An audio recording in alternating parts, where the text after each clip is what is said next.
ladies and gentlemen, the President of the United States, accompanied by Mrs. Lilly Ledbetter. The bill that was signed into law, it will allow people 180 days from the time they learn, basically, that they're being discriminated against to file their charges with the EOC. This is a wonderful day.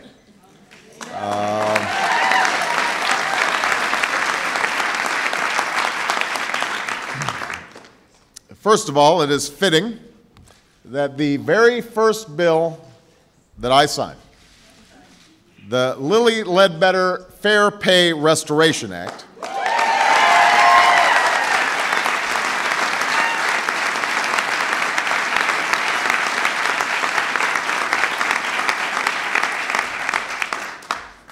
that it is upholding one of this nation's founding principles, that we are all created equal and each deserve a chance to pursue our own version of happiness.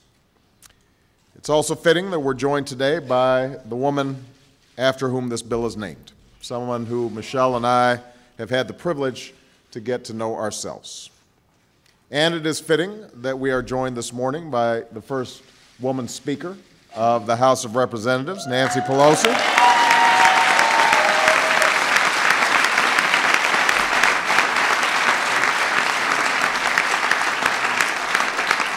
It's appropriate that this is the first bill we do together. We could not have done it without her. Madam Speaker, thank you for your extraordinary work.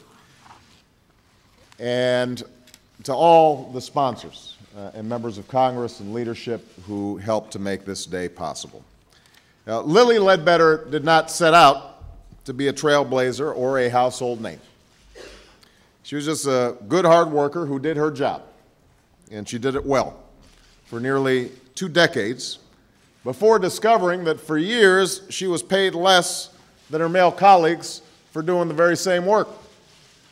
Over the course of her career, she lost more than $200,000 in salary and even more in pension and Social Security benefits, losses that she still feels today.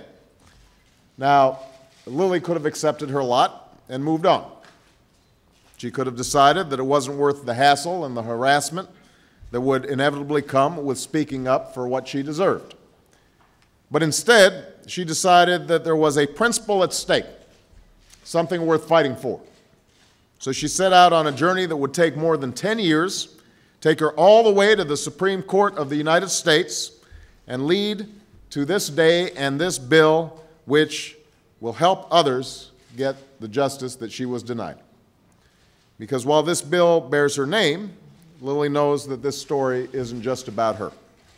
It's the story of women across this country still earning just 78 cents for every dollar men earn. Women of color even less, which means that today, in the year 2009, countless women are still losing thousands of dollars in salary, income, and retirement savings over the course of a lifetime. Now, equal pay is by no means just a women's issue. It's a family issue. It's about parents who find themselves with less money for tuition and childcare, couples who wind up with less to retire on, households where one breadwinner is paid less than she deserves. That's the difference between affording the mortgage or not, between keeping the heat on or paying the doctor's bills or not. And in this economy, when so many folks are already working harder for less and struggling to get by, the last thing they can afford is losing part of each month's paycheck to simple and plain discrimination. So signing this bill today is to send a clear message that making our economy work means making sure it works for everybody, that there are no second-class citizens in our workplaces, and that it's not just unfair and illegal, it's bad for business to pay somebody less because of their gender or their age or their race or their ethnicity, religion, or disability. And that justice isn't about some abstract legal theory or footnote in a casebook. It's about how our laws affect the daily lives and the daily realities of people, their ability to make a living and care for their families and achieve their goals. Ultimately, equal pay isn't just an economic issue for millions of Americans and their families. It's a question of who we are and whether we're truly living up to our fundamental ideals, whether we'll do our part as generations before us to ensure those words put on paper some 200 years ago really mean something, to breathe new life into them with a more enlightened understanding that is appropriate for our time. That is what Lilly Ledbetter challenged us to do, and today I sign this bill not just in her honor, but in the honor of those who came before. Women like my grandmother, who worked in a bank all her life, and even after she hit that glass ceiling, kept getting up and giving her best every day without complaint because she wanted something better for me and my sister.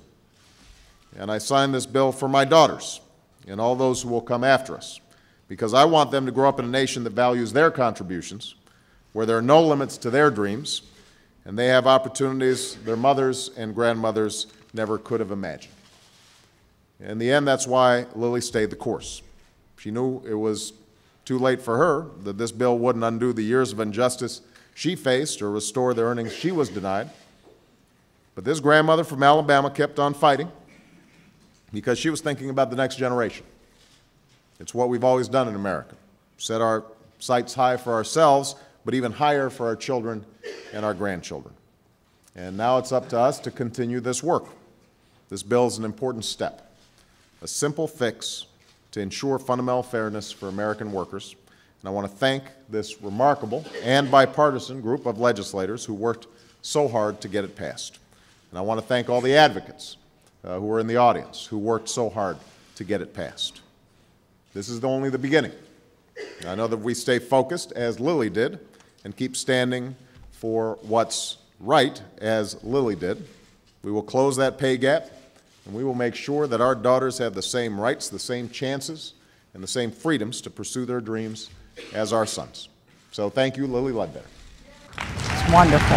It's wonderful. I had hoped and dreamed that this would be, because it would be so significant of our new president and his carriage of justice for people, and and he understands, I believe, him and his wife both understand what it's like to be a middle-class American.